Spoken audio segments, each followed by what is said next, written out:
نحمده ونصلي على رسوله الكريم وأعوذ بالله من الشيطان اللعين الرجيم بسم الله الرحمن الرحيم إن الله وملائكته يصلون على النبي يا أيها الذين آمنوا صلوا عليه وسلموا تسليما اللهم صل على سيدنا ومولانا محمد وعترته بعدد كل معلوم له.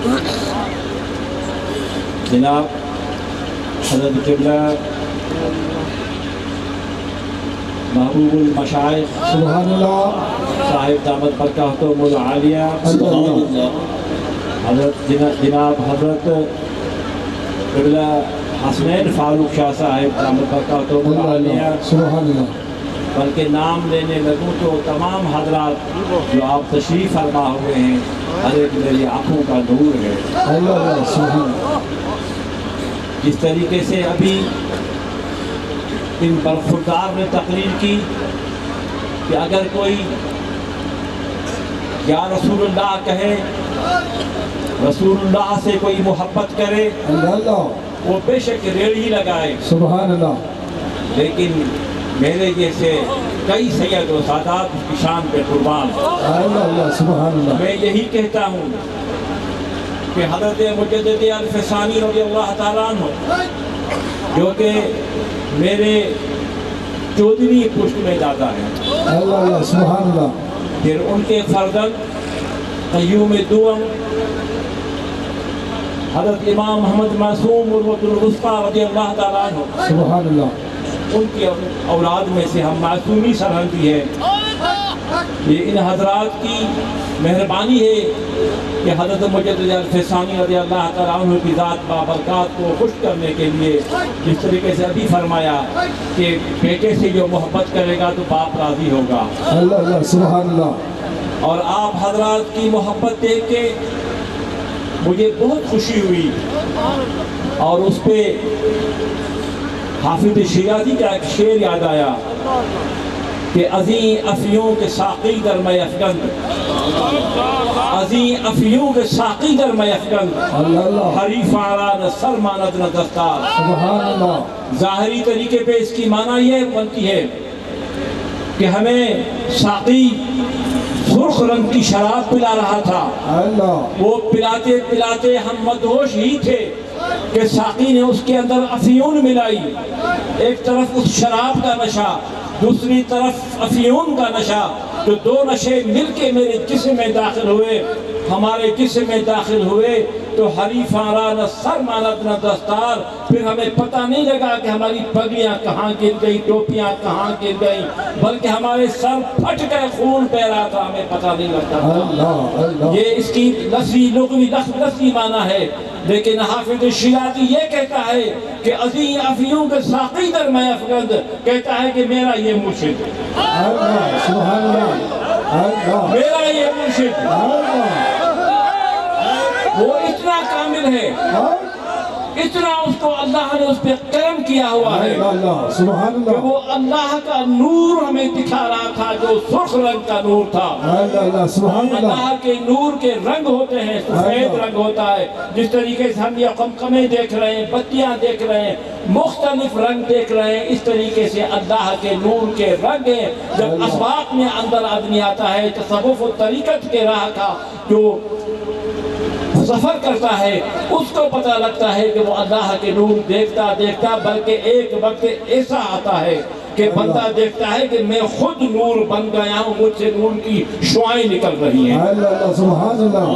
اللہ وہ کہتا ہے کہ عظیم اس طریقے سے اللہ کے نور کا رنگ جہاں پہ سفید ہے، سرخ ہے، سبز ہے، ہرا ہے، غرضے کہ ہم دنیا میں جتنے بھی رنگ دیکھ رہے ہیں اللہ کے نور کے رنگ ہیں، وہاں پہ اللہ کے نور کا رنگ کالا بھی ہے. اللہ کالے رنگ کا بھی اللہ کا نور ہے. وہ کہتا ہے کہ ازیں افیوں کے ساقی در میں افگند، ہمارے مرشد ہمیں اللہ کے نور کا رنگ کا ہمیں جلوہ دکھا رہے تھے اپنے فیوض و برکات سے. وہ نور کا رنگ سرخ تھا، لیکن میرے مرشد اتنے کامل ہیں، اللہ میرا مرشد اتنا کامل ہے کہ اس کی ایک نظر سے اللہ کا وہ جو کالے رنگ کا نور ہے وہ بھی اللہ نے ہمیں مرشد نے دکھا دیا۔ جب ہم نے وہ نور دیکھا تو حریفانہ نہ سر ماند نہ دستار، ہم سب بے ہوش ہو کے زمین پہ گر پڑے۔ تو آپ حضرات کی جو محبت ہے، یہی محبت آپ کو انشاءاللہ العظیم اس مقام پہ پہنچائے گی جس مقام پہ آپ کے آباء و اجداد نے، آپ کی ماں نے آپ کو دعا کی، آپ کے والد نے آپ کو دعا کی، وہ دعائیں قبول ہوں گی اور آپ کو اللہ وہ مقام اور وہ منزل عطا فرمائے گا۔ اصل چیز محبت ہے محبوب کی، اور جس کو محبوب کی معنی کیا ہے؟ محبوب کی معنی کیا ہے؟ محبوب کے معنی جس سے محبت کی جائے اور ان سے آپ محبت کریں۔ ان کا نام محبوب المشائخ تو ہے ہی ہے، لیکن اللہ تبارک و تعالیٰ نے ان کو محبوبیت کا وہ مقام عطا فرمایا کہ جو ان سے جڑ گیا وہ بھی محبوب بن گیا۔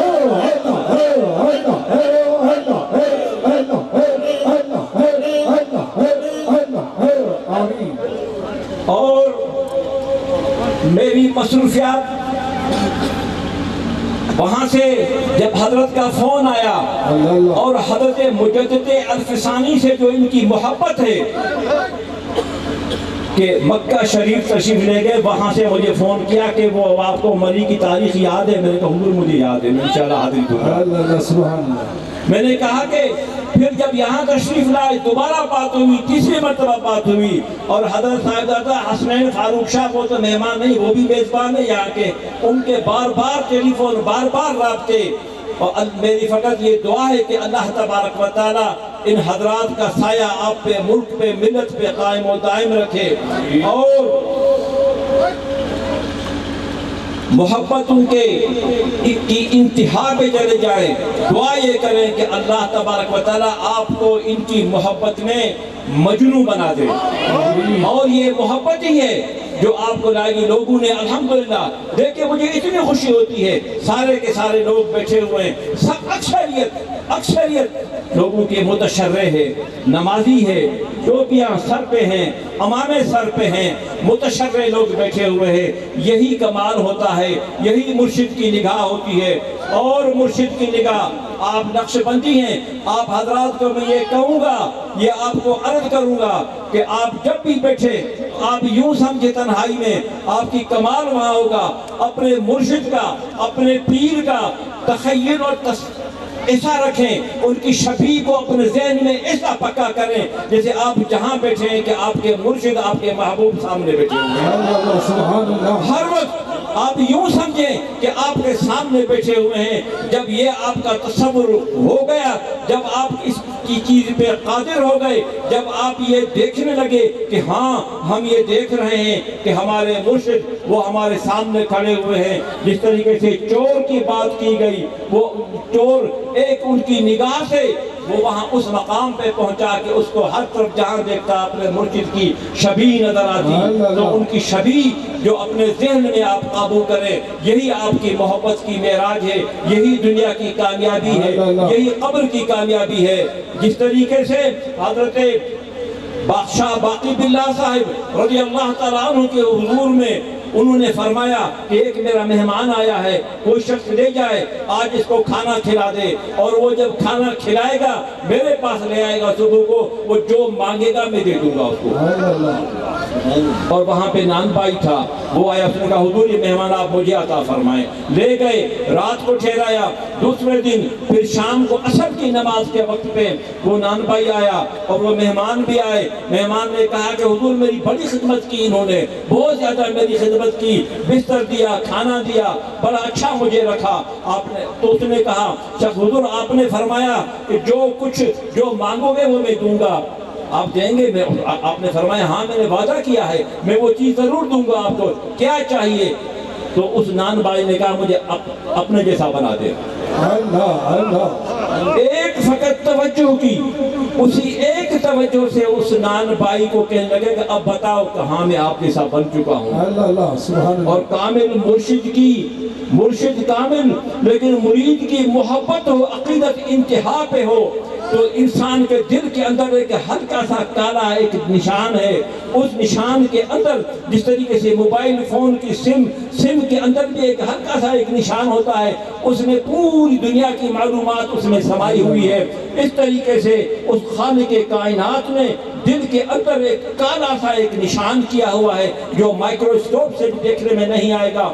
اس کالے نشان میں عرش عظیم سے لے کے تحت سرا تک جتنی بھی اللہ کی یہ مخلوق ہے یا جتنی معلومات ہے سب اس کے اندر فراہم کی جاتی ہے. وہ جو مرشد آنکھیں بند کرتا ہے جو چیز چاہتا ہے وہ دیکھ سکتا ہے. عزیزان من, جب اس نے دیکھا کہ میں تو عرش معلیٰ سے لے کے تحت سرا تک سب چیزیں دیکھ رہا ہوں, تو آپ نے کہا ہاں حضور, میں تو آپ نے مجھے اپنے جیسا بنا دیا لیکن لوگ اعتبار نہیں کریں گے. وہ نان بھائی تھا, ان پڑھ تھا بیچارہ. اس نے کہا کہ حضور یہ لوگ اعتبار نہیں کریں گے کہ میں اس مقام پہ پہنچا ہوا ہوں, تو آپ شبیہ میں شکل میں بھی اپنے جیسا بنا دیں تو میں مانوں گا. انہوں نے کہا کہ آؤ. مسجد کے اندر گئے, دروازہ بند کیا. تقریباً تھوڑی دیر کے بعد جب باہر تشریف لائے تو لوگ کیا دیکھتے ہیں کہ مسجد میں گیا ایک باقی بلا تھا, وہاں سے 2 باقی بلا آ رہے ہیں, لیکن ایک باقی بلا ہوش حواس میں تھا, وہ لوگوں کو تنقید کر رہا تھا. دوسرا جیسے کہ وہ نشے میں ہو, سندھی میں ڈھکیل بولتے ہیں, تو وہ جس طریقے سے نشے میں ہو اس طریقے سے لڑکتا ہوا وہ آ رہا ہے بندہ وہاں پہ. تو لوگوں نے کہا کہ یہ وہ نان بھائی ہے اور یہ اصلی باقی بلا ہے یہ ہے. تو جو مرشد سے محبت رکھتے ہیں اس محبت کا کمال یہ ہے. اب آپ حضرات کو یقین کریں کہ میں یہاں دیکھتا ہوں کہ بھئی اس شخص سے میں ابھی ملا تھا تھوڑی دیر میں, یہ وہی شخص دوبارہ مل رہا ہے, لیکن وہ شخص نہیں, وہ کوئی بندہ اور ہوتا ہے. لیکن آپ حضرات کی جو محبت, جو آپ کو متشرع, جو آپ کے چہروں پہ رسول اللہ صلی اللہ علیہ وسلم کی سنت جو داریاں آپ نے سجائی ہوئی ہیں. آخر میں آپ حضرات سے فقط ایک عرض کروں گا. جناب ایک زمانہ تھا تو میرے قبلہ والد صاحب رضی اللہ تعالیٰ عنہ داڑھی کے بارے میں لوگوں کو اس طریقے سے سمجھاتے تھے. تو آپ نے فرمایا ایک شخص کو کہ بابا تم نے بھٹو صاحب کے زمانے میں تم نوکری میں تھے, وہ پولیس میں IG تھا, وہاں آیا ہوا تھا. اس نے کہا کہ آپ نے بھٹو صاحب کے زمانے میں نوکری کی تھی؟ اس نے کہا ہاں صحیح میں نوکری میں تھا بھٹو کے زمانے میں. تو آپ نے فرمایا تو اس زمانے میں بڑے بڑے بال, بڑی بڑی کلمیں لگی ہوئی اور وہ سفاری سوٹ پہنے ہوئے لوگ آتے تھے, تو تم ان کا کام بھی کرتے تھے, چائے بھی پلاتے تھے, کھانا کھلاتے تھے, گاڑی تک چھوڑ تھے, تم یہ کام کرتے تھے؟ انہوں نے کہا ہاں صحیح ہم یہ کام کرتے تھے. آپ نے فرمایا کیوں کرتے تھے؟ اس نے کہا صحیح ہم اس لیے یہ کام کرتے تھے, اس کی لیے ہم کہتے تھے کہ بھٹو کی حکومت ہے, ان لوگوں نے, اس شخص نے, اس نوجوان نے, وہ بھٹو کی پارٹی کا ہے اور اس نے شکل و شبیہ سے اپنے آپ کو جو شبیہ وہ بھٹو والی بنائی ہوئی ہے, ہیئر اسٹائل وہ بنایا ہوا ہے. ہم اس کا وہ ہیئر اسٹائل دے کے, اس کی کپڑوں کی وضاحت دے کے ہم اس پہ عزت کرتے تھے, کام بھی کرتے تھے, اس کو انعام و اکرام سے بھی نوازتے تھے, ہاتھ جوڑ کے اس کے سامنے کھڑے ہوتے تھے, سائیں جو آپ کا حکم ہوگا وہ ہم کریں گے, بے شک ہم اس کو ہم نہ جانتے ہوں لیکن ہم اس کی عزت کیا کرتے تھے. تو آپ نے فرمایا کیوں؟ اس نے کہا کہ ہم نے اس لیے اس کی عزت کیا کرتے تھے, ہم سمجھتے تھے کہ یہ بھٹو کا خاص آدمی ہے, کل کوئی ہمارا کام پڑ جائے گا تو یہی شخص ہمارے کام آئے گا. یہ اپنے قائد, اپنے لیڈر کی محبت میں اتنا گم ہو گیا ہے کہ اس کی شبیہ ہو بہو اپنے محبوب جیسی بنائی, اپنے لیڈر جیسی بنائی ہوئی ہے. تو آپ نے فرمایا کہ بابا IG صاحب مر جاؤ گے, جب قبر میں جاؤ گے ہاتھ یوں کر کے اس کو رکھا, اگر تیرے چہرے پہ داڑھی ہوگی تو اللہ کے ملائک آئیں گے, وہ کہیں گے کہ یہ رسول اللہ کی پارٹی کا بندہ ہے. اگر قبر میں عذاب سے تخفیف چاہتے ہو, اگر قبر میں عزتیں چاہتے ہو, تو آپ داڑھی اپنے منہ پہ سجائیں, اپنے چہرے پہ داڑھی سجائیں, اور داڑھی جب سجائیں گے, جب ملائکہ آئیں گے اندر, ملائکہ جب اندر آئیں گے تو ملائکہ ایک دوسرے کو کہیں گے یہ تو رسول اللہ کی پارٹی کا ہے, اس سے کیا پوچھنا, کیا اس سے بات کرنی. اللہ تبارک و تعالی خانقاہ عالیہ وادی عدی شریف کو آباد و شاد رکھیں. اللہ تبارک و تعالی حضرت کا سایہ قائم و دائم رکھے ملک و ملت پہ.